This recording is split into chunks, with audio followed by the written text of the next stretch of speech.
நளினி என்ற பள்ளி ஆசிரியை தன் மாணவர்களிடம் கடவுளிடம் நான் கேட்கும் வரமும் அதன் காரணமும் என்ற தலைப்பில் ஒரு கட்டுரையை எழுதச் சொன்னார். மாணவர்கள் சமர்ப்பித்த கட்டுரைகளில் ஒரு கட்டுரை மட்டும் நளினியை நெகிழ வைத்தது. அந்த கட்டுரையை அவர் தன் சக ஆசிரியை மாலதியிடம் கொடுத்து வீட்டிற்குச் சென்றதும் படிக்கச் சொன்னார். அந்த கட்டுரையை படித்து மாலதி அழத் தொடங்கினார். அப்போது தற்செயலாக அறைக்குள் வந்த அவருடைய கணவர், ஏன் அழுகிறாய் என்று கேட்க, என் சக ஆசிரியரின் மாணவி எழுதிய இந்த கட்டுரையை படித்துதான். நீங்களே படித்துப் பாருங்கள் என்றார். கணவரும் அதை படிக்கத் தொடங்கினார். கடவுளே, நீங்கள் எனக்கு வரம் தரவிருந்தால் தயவு செய்து என்னை ஒரு செல்போனாக மாற்றுங்கள். என் குடும்பத்திற்கு நான் முக்கியமானவளாக மாற வேண்டும்.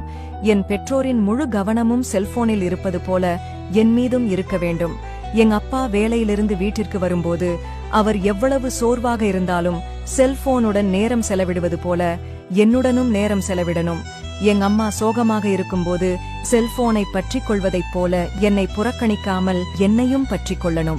என் சகோதரர்கள் செல்போனுக்காக சண்டை போட்டுக் கொள்வதைப் போல என்னுடன் நேரம் செலவிட போட்டி போடணும்.